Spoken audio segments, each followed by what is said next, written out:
Tuvimos oportunidad de escuchar a quienes estuvieron aquí, a la doctora Laura Hopp, en relación a analizar las consecuencias que se presentan en relación con la pandemia, en los procesos de estudio, en los procesos formativos. Y en este momento vamos a tener la posibilidad de analizar los proyectos desde el paradigma crítico en el marco de la nueva escuela mexicana. Quien lo va a presentar, me permito hablar primero de ella. Actualmente funge como subdirectora de la Dirección de Desarrollo e Innovación de Materiales Educativos. Es una de las direcciones más importantes de la Secretaría de Educación a nivel nacional. Es normalista de educación preescolar, así como licenciada en Educación por la Universidad Pedagógica Nacional, maestría y doctorado en Educación por el Centro Universitario de Tijuana.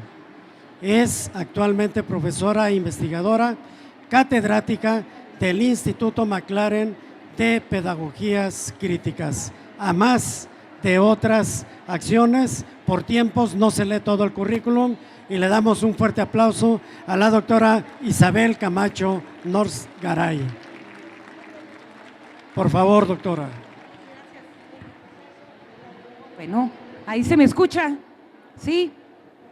Bueno, un gusto estar aquí con ustedes, sobre todo platicar sobre este asunto de la nueva escuela mexicana, que nos trae a todos los maestros muy ocupados y muy al pendiente también de lo que se está planteando día a día.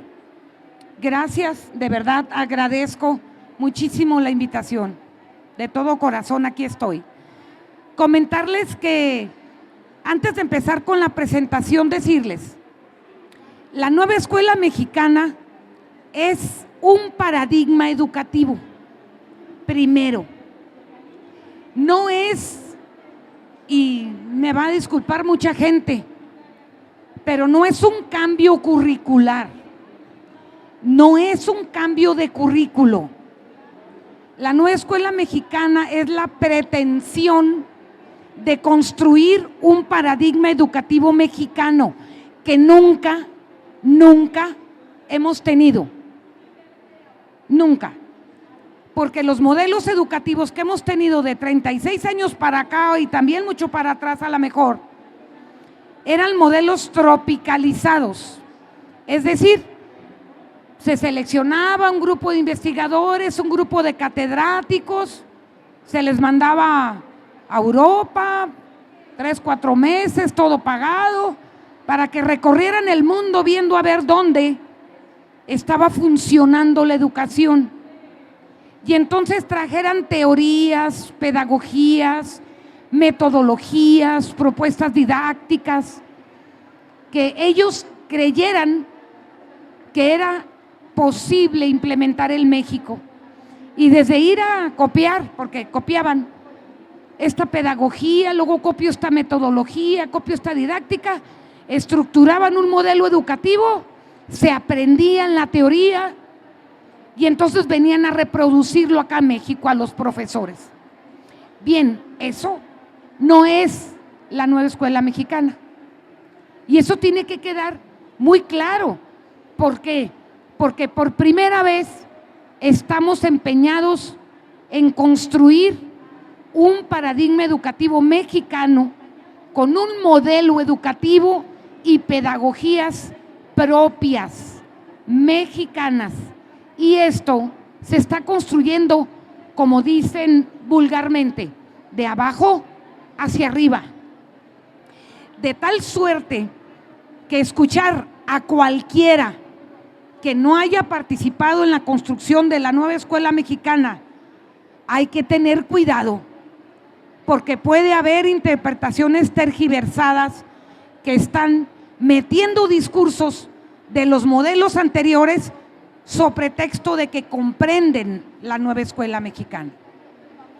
De tal suerte que cuando fui invitada a este evento, pensé y dije, ¿qué puedo yo dejar como un tópico generador de discusión y de investigación para los maestros de Guadalajara, porque finalmente eso viene uno, a dejar un tópico de construcción, de crítica, de análisis, de debate, no a venir a dar verdades acabadas. No me atrevería. Es imposible desde la nueva escuela mexicana venir a decirle los comos. Claro que no, es una ofensa al magisterio. Y es por esto que centro la charla en los proyectos. Yo espero que aquí haya maestros de preescolar y maestras de preescolar, de primaria, de secundaria.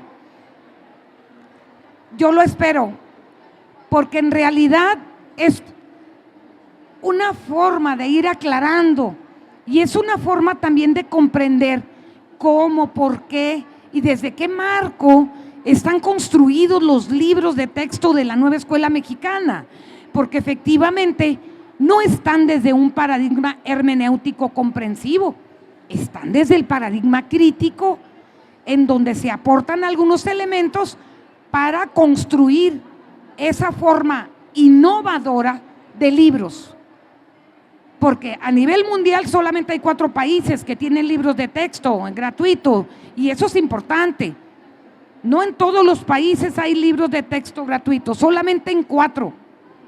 Los siguen haciendo las editoriales, no son hechos por el gobierno o por la SEP o por el Ministerio de Educación de ese país.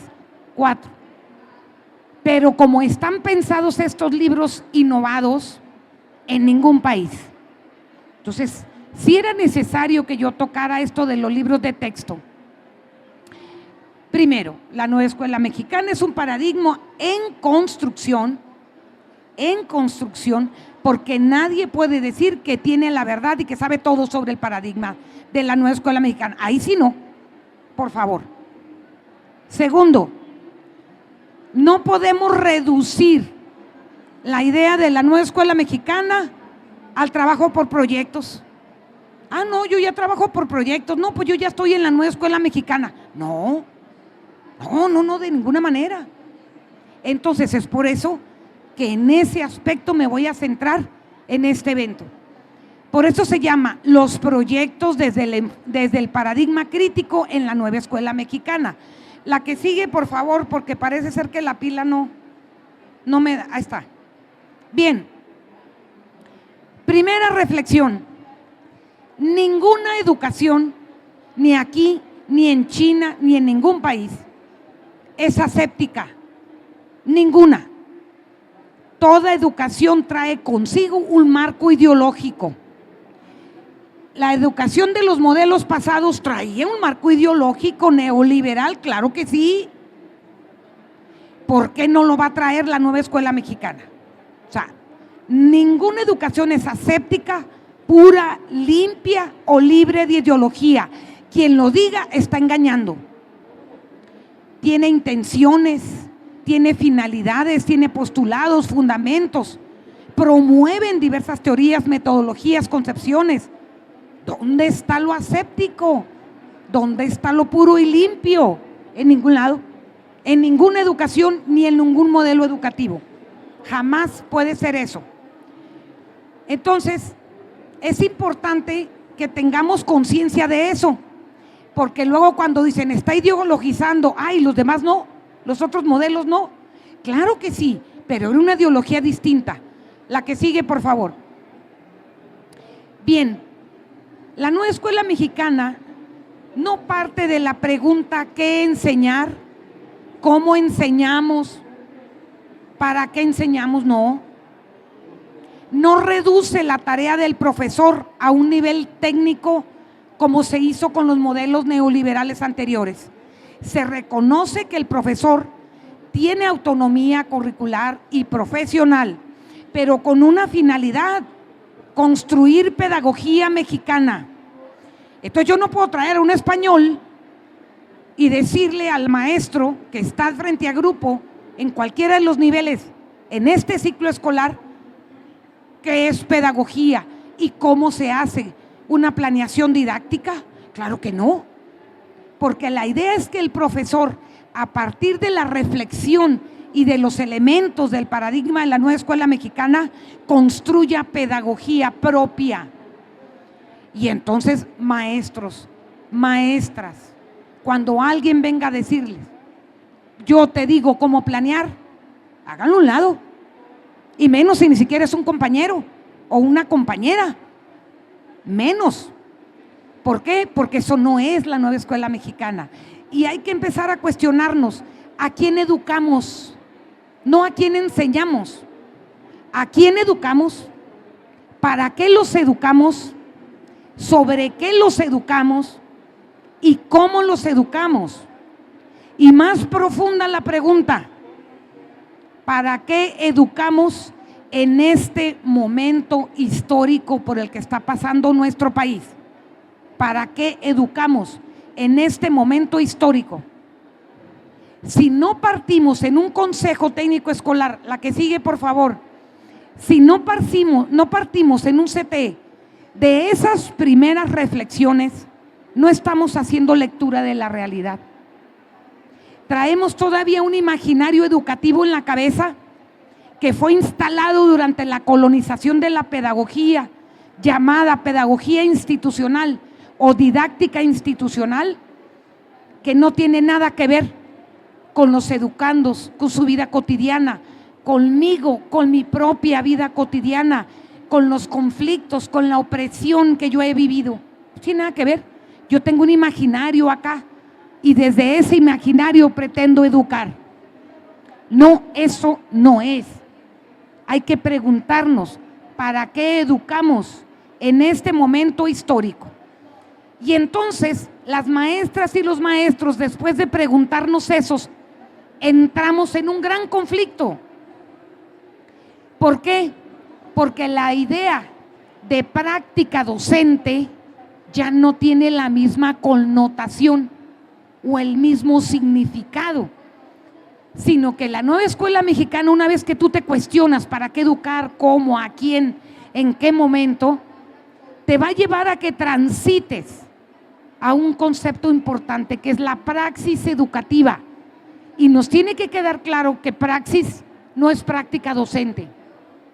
Práctica docente es un concepto que nace desde un paradigma, ahorita hablamos del cual,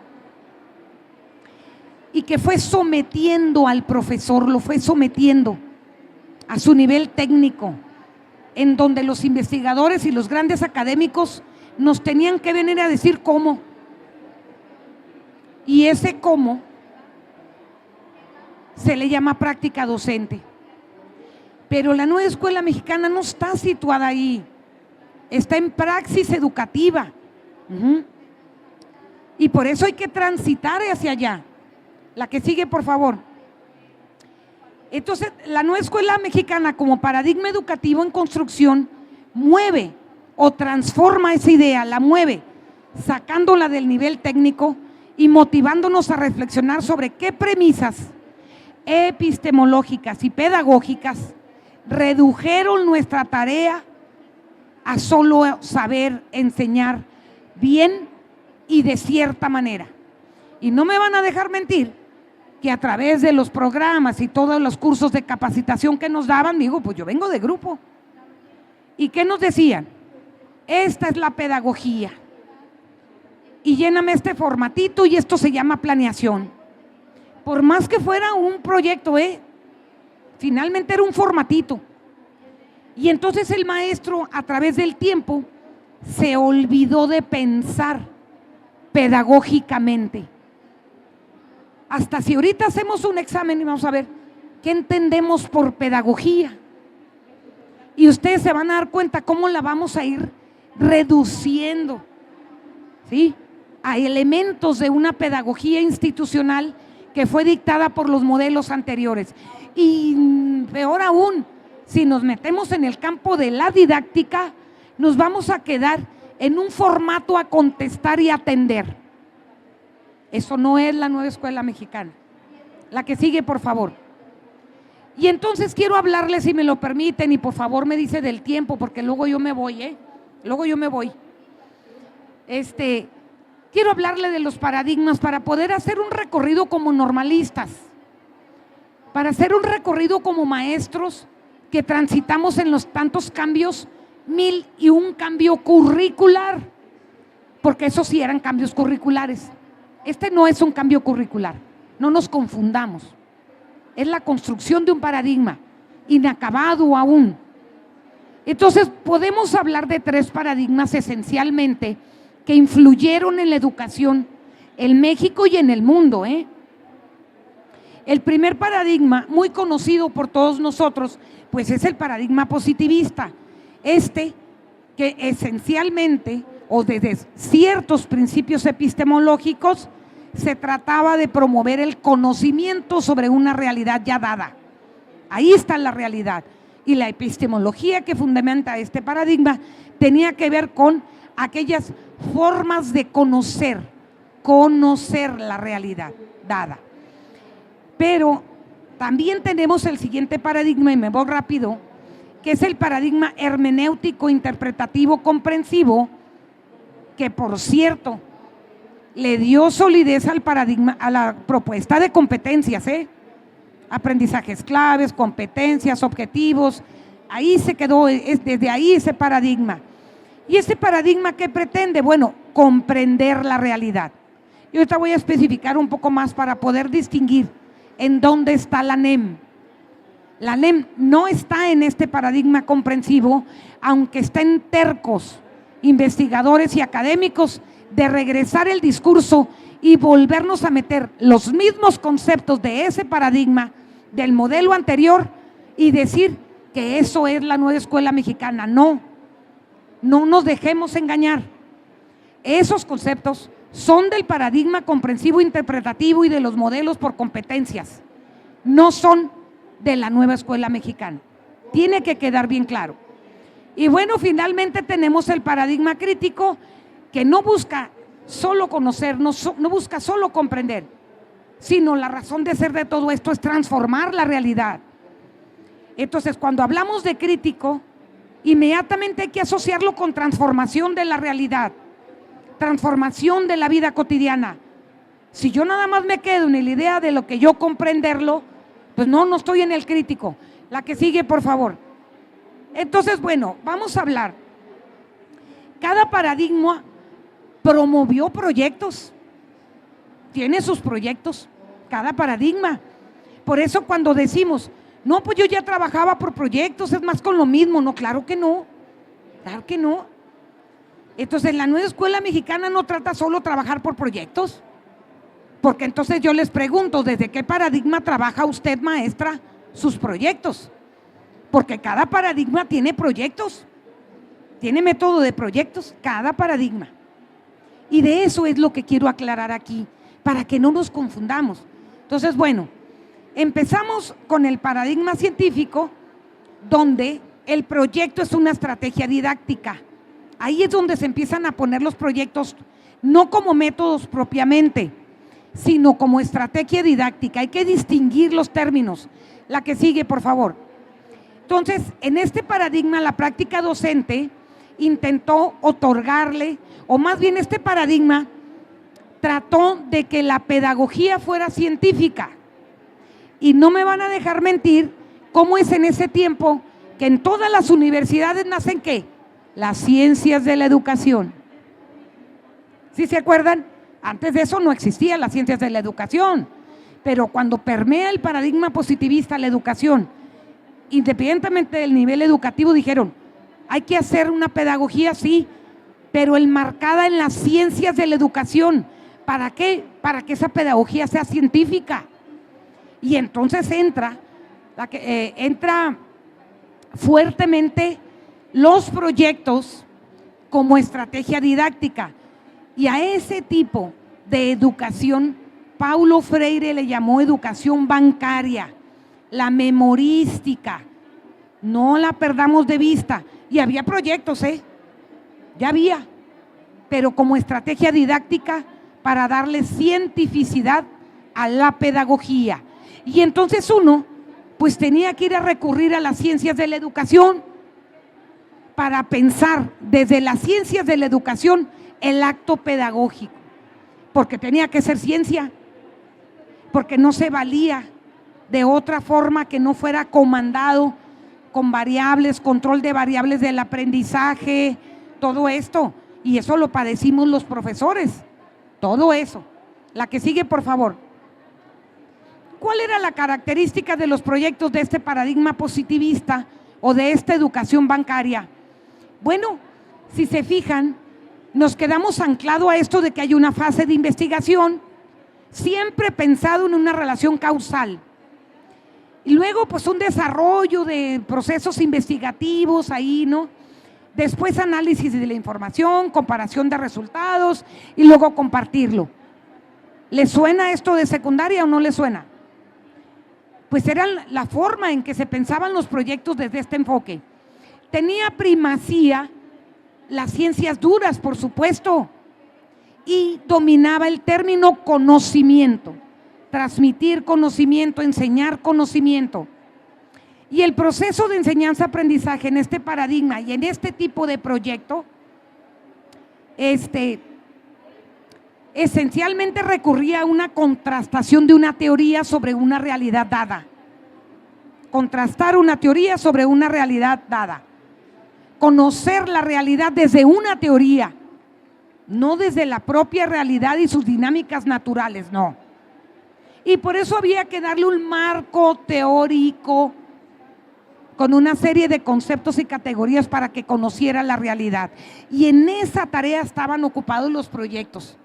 A mí me tocaron, no sé a quién de aquí no le hayan tocado. El que sigue, por favor. Entonces, ¿qué pasaba con la concepción didáctica? Como se pretendía dar cientificidad a la pedagogía, pues la concepción didáctica trataba esencialmente de poner en juego los diversos métodos de enfoque cuantitativo. Y por eso las variables, el control de las variables, las hipótesis, ya sea de contrastación o de supuesto de trabajo, pero siempre una teoría aquí para ir a ver la realidad. Y entonces había que enseñarle primero la teoría.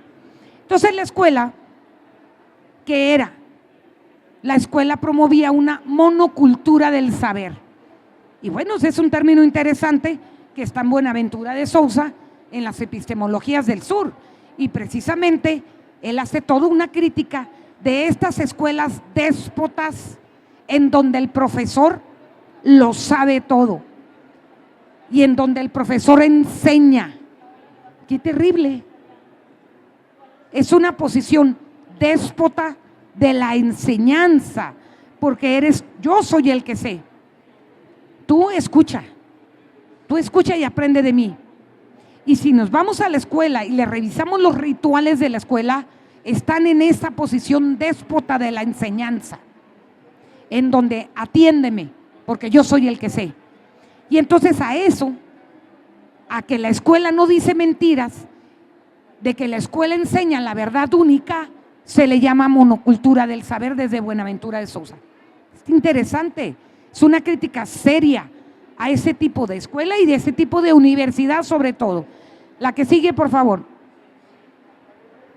Y bueno, la fuerza de la crítica a esa generó otras propuestas curriculares y otras propuestas pedagógicas que fueron jalando la educación al siguiente paradigma, que es el interpretativo, hermenéutico, comprensivo o del Verstegen, ¿no? ¿A qué sigue, por favor? Entonces aquí, en este otro paradigma, también hay proyectos, no nos confundamos. Hay proyectos enmarcados desde la escuela activa, por ejemplo, y es de este paradigma, del comprensivo interpretativo, no es del crítico, para nada. Y aquí es donde radica la diferencia, porque en educación preescolar hemos trabajado proyectos desde aquí y ahorita les voy a explicar. Y por eso tenemos la confusión creyendo que nosotros ya sabemos trabajar desde la nueva escuela mexicana, lo cual no es cierto, porque si los proyectos no los impregnamos desde el enfoque crítico, seguimos en este paradigma, no hemos transitado. La que sigue. Entonces, bueno, ¿qué pasa con este paradigma interpretativo? Dice, no, la realidad no se conoce, no es conocible la realidad es comprensible. Y así el mundo así como la vida en él es comprensible, invitándonos a reconocer subjetividades para comprender que desde ellas se construye el conocimiento, desde la subjetividad de cada uno de nosotros. También cobra vigencia el constructivismo. Ahí en ese paradigma nace el constructivismo como corriente educativa que pretendía dejar atrás el cognoscitivismo o conductismo del paradigma positivista. La que sigue, pero aquí nace el constructivismo. ¿Cuáles son las características de estos métodos que sí hemos trabajado? Que sí hemos trabajado en preescolar y que creo que se trabajan aquí en Recrea. ¿Cuáles son las características? El método de proyectos se posiciona como una estrategia de aprendizaje, ya no de enseñanza. Ubiquen esa diferencia. Ya no de enseñanza como en el paradigma positivista. Es decir, desde el aprendizaje posiciono el método de proyectos. Ahí está el constructivismo vivo.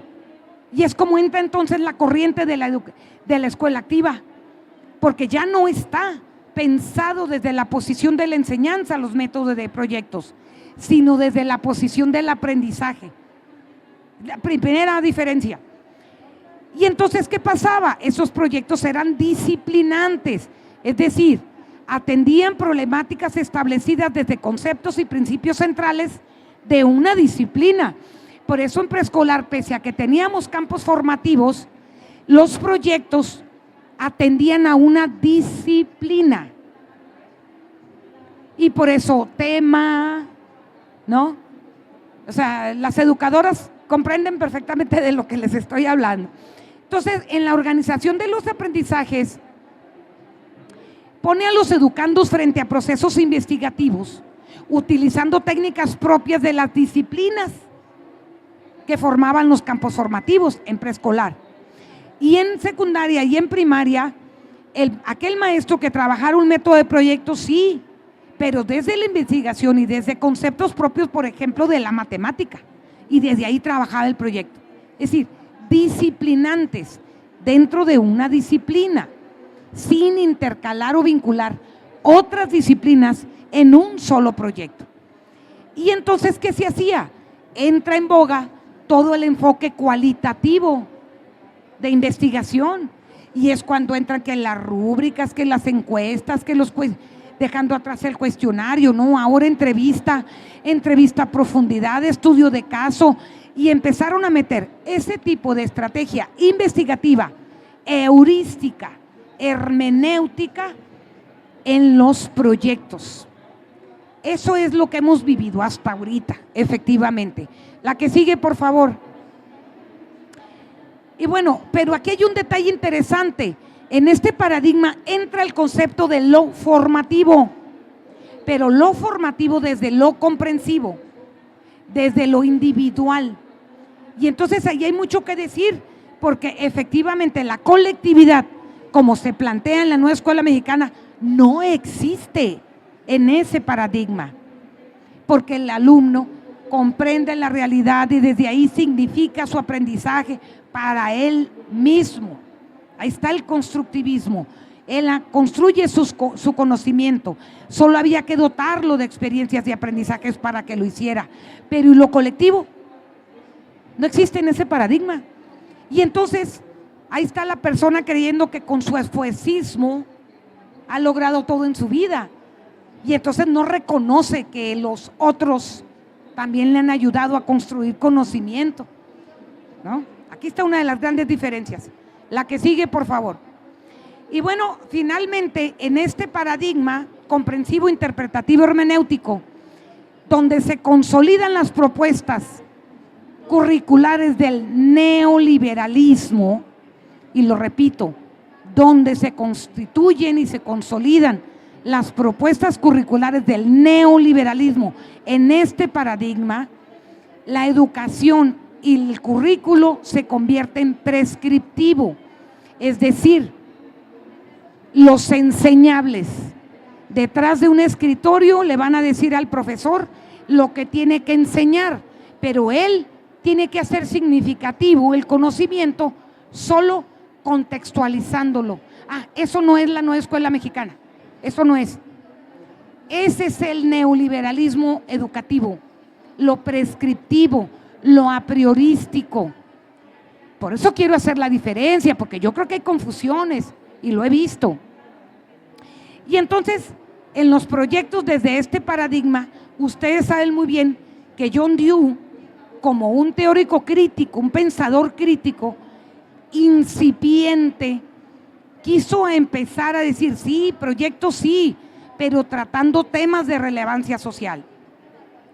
Él quiso hacerlo, pero no logró concretar el enfoque crítico en un proyecto, no lo logró, pero sí es un pensador crítico que tenía esa firmeza, esa convicción. Claro, llegó Kilpatrick, diseñó una estructura y pues bueno. Entonces, la que sigue, por favor. No, ahorita no, gracias. Y bueno, entonces, pero todavía con este prescriptivo, con esta idea prescriptiva del currículo, con esta idea de la pedagogía institucionalizada, con esta idea de la didáctica oficializada, ¿qué fue lo que pasó? Redujeron la pedagogía y redujeron la didáctica en ese modelo neoliberal a inicio, desarrollo y cierre. Ahí ya fue la gran contribución del neoliberalismo. Piensa el proyecto desde una tónica didáctica, inicio, desarrollo y cierre, que le llamaron secuencia didáctica, ¿no? Y entonces se rompió todo el avance que en un momento dado Dewey hubiera podido lograr. Recuerden, estamos hablando de 1918. 1918. ¿Cuántos años han pasado? ¿Cómo es posible que todavía querramos proyectos desde estas ideas? 1918, maestras y maestros. ¿En qué año estamos? ¿Acaso la realidad no ha cambiado? Como para que no pensemos otras formas de innovar en proyectos. No, por favor, no podemos seguir anclados a una idea del pasado. Hay que voltear a ver la realidad. Y entonces ahí nace la nueva escuela mexicana en esa posición. La que sigue, por favor. Y entonces vamos a ver la NEM desde el paradigma crítico. La que sigue, por favor. Bueno, pues como ya les comenté, efectivamente hay un elemento que tenemos que considerar. Es la construcción de una propuesta curricular nacional desde la diversidad. No para, no debe haber imposición. Entonces, aquí entra en juego no solo la contextualización, sino también la territorialización. También, porque si no, entonces, ¿cómo respetamos o auspiciamos lo diverso? Si yo tengo un currículo prescriptivo con todos los enseñables, pero esos enseñables no les sirven a los educandos que tengo para que comprendan su vida cotidiana y encuentren alternativas de transformación. No, por eso decimos más o menos que los programas sintéticos abarcan solo el 50% de los contenidos, porque el otro 50% debe salir de la escuela, no de la supervisión, no de la jefatura, no desde la dirección, tiene que salir desde la escuela, porque la escuela es la que está envuelta en la vida cotidiana, del aula, de la escuela y de la comunidad, y desde ahí hay que construir contenido. A eso se le llama territorialización, no es contextualización. Entonces aquí hay una cuestión compleja, porque no se trata de estandarizar la educación, no queremos iguales, sino respetarnos porque somos diferentes, todos somos diferentes. No queremos iguales, ni gente estandarizada, ni que sea igual, ni piense igual, qué flojera. Eso se llama moda. Eso se llama moda. Y entonces, la idea es que yo me reconozca diferente y sepa por qué soy diferente. Y sabré en qué me sostengo diferente, según la vida que yo desee. Pero no se trata de estandarizar como el modelo anterior por competencias, aprendizajes claves y todas esas cosas que salieron del modelo neoliberal. La que sigue, por favor. Los proyectos en el marco de la NEM. Que sigue. Bien, la finalidad de los proyectos en el marco de la NEM gira alrededor de un cambio civilizatorio. Si no ubicamos ahí el paradigma, andamos mal. Cambio civilizatorio, porque se reconoce que la civilización que hay ahorita, construida desde el neoliberalismo, es depredadora de la naturaleza, está anclada al materialismo, es excluyente, clasista, racista, y esa sociedad ya no la queremos. No le da a la futura generación, es un mundo mejor. Por ende, un proyecto que no impacte para promover un cambio civilizatorio, solamente para que conozca o comprenda la realidad o aprenda un concepto nuevo, eso no es la nueva escuela mexicana. Esa es la diferencia. Aquí está anclado el proyecto que propone cada profesor. La que sigue, bueno, me voy a ir más, la otra me voy a ir más rápido. Quiero llegar a la última. De todas maneras, ojalá y les compartan la información. Pero me quiero quedar aquí, por ejemplo. Dice, los proyectos de la nueva escuela mexicana tienen que develar los mecanismos de opresión, por ejemplo. Por eso hay mucho supervisor que está haciendo programas analíticos y se lo está dando a la escuela. O le están dando proyectos ya para que los bajen y los aterricen ahí, le hagan una adecuación y los aterricen. ¡Qué horror! Porque están volviendo a dejar al profesor como un técnico.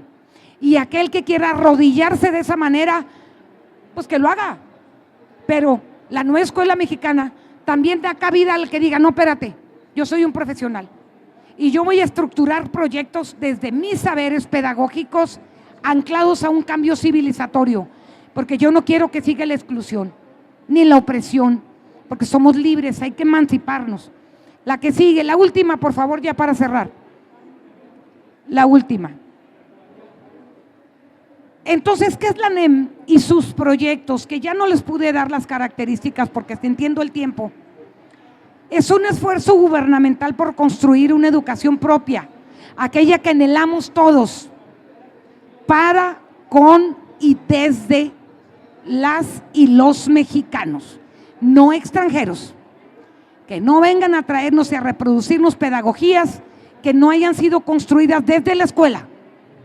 Eso es la nueva escuela mexicana. Y entonces, en este paradigma, la didáctica es crítica transformadora y puede definirse como la sistematización de la experiencia educativa en la que participan de forma inclusiva todos los responsables de vivir esa experiencia educativa.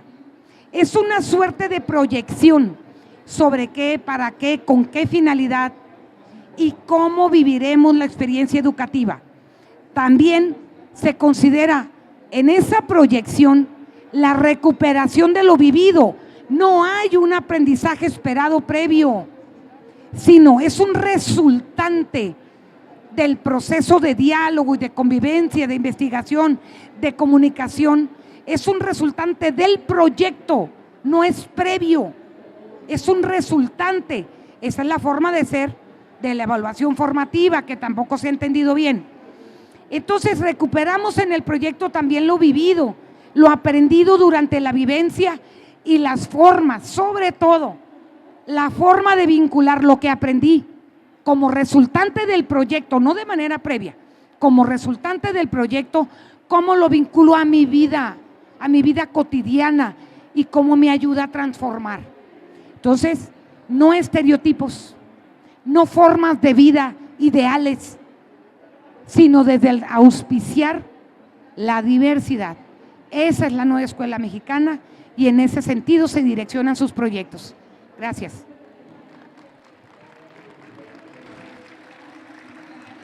Muchas gracias, doctora Isabel Camacho. Fíjense, desde la gran experiencia, al principio cuando leía el currículum de ella, daba cuenta de que participa como subdirectora en la Dirección de Desarrollo e Innovación de Materiales Educativos. Y enfatizaba que es una de las direcciones más importantes de la Secretaría de Educación Pública, porque se transmite a través de los documentos oficiales, lo que ella ha comentado de una manera muy clara, lo que viene a ser la ideología, lo que se transmite y lo que realmente lleva. Nuestro reconocimiento por esa expresión. Y este es el momento en el que tenemos la posibilidad de interactuar. Si hay alguna inquietud, alguna duda que ustedes quieran plasmar con la doctora Isabel, tenemos 5 minutos para escuchar sus dudas y sus inquietudes. Por favor, maestro, primero usted y después usted.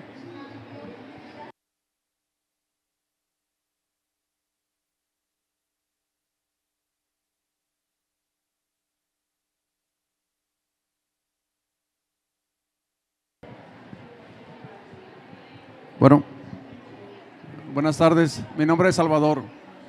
Estaba escuchando y haciendo una retrospección sobre la experiencia que he tenido sobre la nueva escuela mexicana, y lo que observo es que, de acuerdo a sus palabras y en mi experiencia, hace falta más diálogo reflexivo, analítico y crítico sobre el enfoque de la nueva escuela mexicana. Los métodos de proyectos y las metodologías que nos dan a través de los consejos técnicos escolares, derivado pues de la Secretaría de Educación o del Sistema Nacional, pues nos llevan a sistematizar un trabajo dentro de lo que es el trabajo en la escuela. En ese sentido, yo considero que es muy importante las guías que envían el Nacional y el Estado, pero más importante lo que hacemos dentro de la escuela. Aquí un problema que yo observo es en cuanto a la sistematización. Yo pienso que ya está muy trabajada, podemos hablar en ese sentido, pero los conceptos que se manejan, yo creo que debemos trabajar más en el sentido de los conceptos, porque, por citar un ejemplo, el trabajo en pequeñas comunidades y el trabajo en equipo no es lo mismo, pero aquí la situación es quién lo interpreta y quién lo dice y cómo sustentas una cosa y otra. La verdad que a través de las lecturas he tratado de dilucidar cuál es la diferencia entre ellos para poder impartirlo a los compañeros maestros, yo como director. Entonces, pues también hablamos a nivel regional sobre la evaluación formativa y nos vamos a los cuadernillos anteriores. Y ahora, ok, ¿qué vamos a entender por evaluación formativa? Y así puedo citar algunos otros. Y bueno, ya escuchándola, me gustaría, por una parte, ¿dónde podría tener capacitación más amplia en el sentido de lo que le estoy hablando, de los conceptos, para profundizar en ellos y poder formar a los maestros de manera más adecuada? Qué claridad, maestro, qué claridad. Efectivamente, lo que usted plantea es una condición presente. Yo lo que le puedo decir que cuando hicimos los libros de texto, yo le puedo decir que la relevancia de libros sin recetas le da respuesta. Miren, inicialmente ese libro no lo pensamos como un libro por fases, no era la idea al principio, sino como una enciclopedia que el maestro pudiera consultar para acceder a las nuevas concepciones. Efectivamente, si tú te vas a uno de los libros de recetas, vas a encontrar que es evaluación formativa desde el paradigma crítico, que no tiene que ver con esta evaluación formativa en donde nada más vas a instrumentar estrategias con enfoque cualitativo.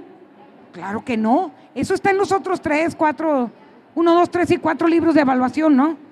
No, entonces las respuestas conceptuales reflexivas están en todos los libros sin recetas, que para efecto de editorial se tuvieron que separar por fase, pero es una enciclopedia de consulta formativa para dar inicio a mi comprensión de los nuevos términos de la nueva escuela mexicana. Entonces, la diferencia entre trabajar por equipo y pequeñas comunidades, como está en secundaria, por ejemplo, pequeñas comunidades, es radicalmente distinta, ¿no? Y la respuesta la puede encontrar en esos libros, maestro. Entonces, la idea no es que lean el de la fase que yo estoy trabajando, sino todos. ver los índices y decir, este tema me interesa, no comprendo esto, y ahí van a encontrar las respuestas. Pero también en la bibliografía de esos libros, de libros sin receta. ¿Por qué? Porque me voy a la bibliografía y digo, a ver, esta cita de Perenganito, me voy a estudiarlo más a profundidad. Es decir, es un apoyo para una autoformación. Ahí están las respuestas, maestro. Gracias. Bueno, mi nombre es Jesús. Primeramente agradecerle la charla de hoy. Yo creo que a todos nos amplió un poco más sobre el propósito de la nueva escuela mexicana y hacia dónde van los proyectos escolares que estamos trabajando ahorita. Pero una de las problemáticas que mencionó y que creo que la mayoría de nosotros los maestros estamos viviendo es el trabajo a nivel supervisión. Los supervisores, desde el día 1 que regresamos a clases, nos llenaron de formatos, nos llenaron de hojas que ya traían qué es lo que ellos quieren que hagamos, quitándonos completamente la autonomía. Yo creo que hace mucha falta que se vaya bajando esta información, que llegue a los supervisores, que ellos se enteren que la forma de trabajar de los docentes debe de ser primeramente muy respetada y que cada uno va a tener esta individualidad para poder trabajar, para poder expresar los proyectos, que no nos van a salir de la misma manera. Por ahí mi director, no mi supervisor, mi director comentaba en un consejo técnico, es que hay que tratar de que todos estemos iguales, que los padres de familia no vean distinción, porque luego van a decir, este maestro trabaja más, este maestro trabaja así. Entonces, eso es muy difícil. Para empezar, cada maestro tenemos nuestra personalidad. Es bien importante que los niños tengan maestros de diferentes personalidades, de diferentes formas de trabajo, porque así es el mundo real. Eso es lo que yo les digo a los padres de familia en las reuniones. El mundo real es que su hijo va a tener un patrón, a lo mejor como la maestra de tercero, o a lo mejor tiene un patrón como yo, que soy más permisivo, pero no sabemos a qué se van a enfrentar. Entonces, yo creo que sí buscamos que los supervisores estén enterados que esta forma de trabajo ya es más individual y que se debe de respetar cómo lo hacemos cada uno de nosotros. Esta forma de trabajo es colectiva y hay que aprender muy bien qué es la colectividad, hay que aprenderlo muy bien. Pero mira, yo lo que te puedo decir es que la información ya se compartió. O sea, yo fui supervisora también.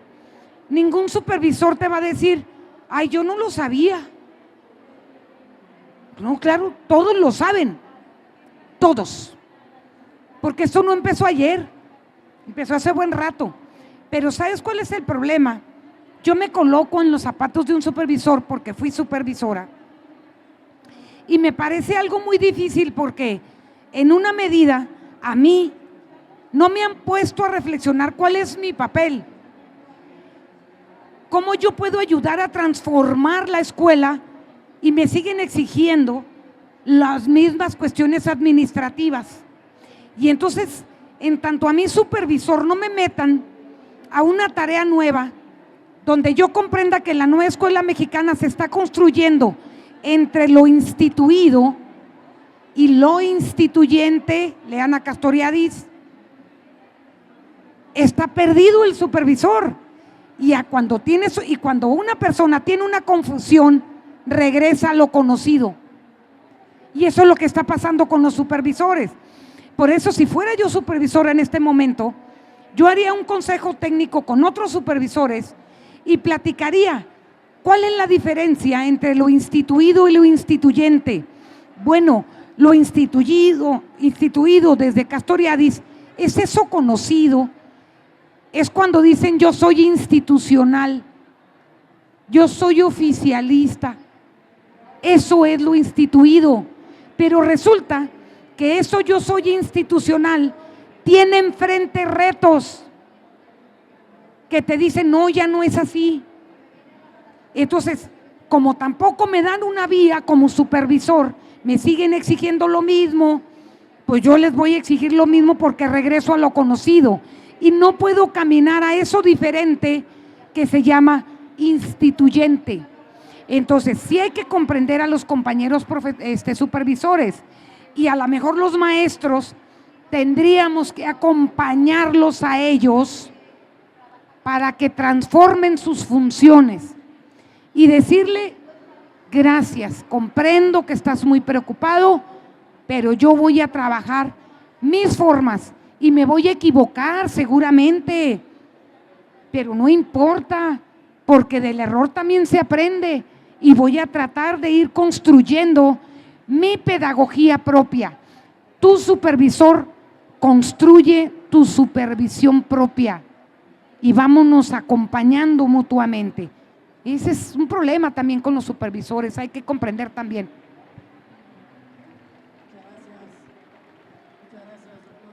El Camacho, y es tiempo de agradecerle. Este agradecimiento es a nombre de la Secretaría de Educación del Estado de Jalisco. El reconocimiento dice así: Recrea Academic 2023 como conferencista, y extiende la siguiente constancia a Isabel Camacho Nors Garay, este 23 de octubre en Guadalajara, Jalisco, y quien lo firma es nuestro secretario de Educación, Juan Carlos Flores Miramontes, y lo entrega en manos de nuestra directora titular de MEIPE, Patti Cendejas. Por favor.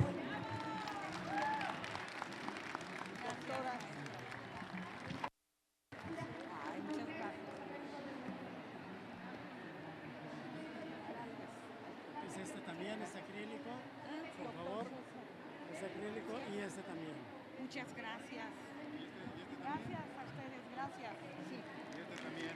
Ay, muchas gracias. Oh, libros, qué padre.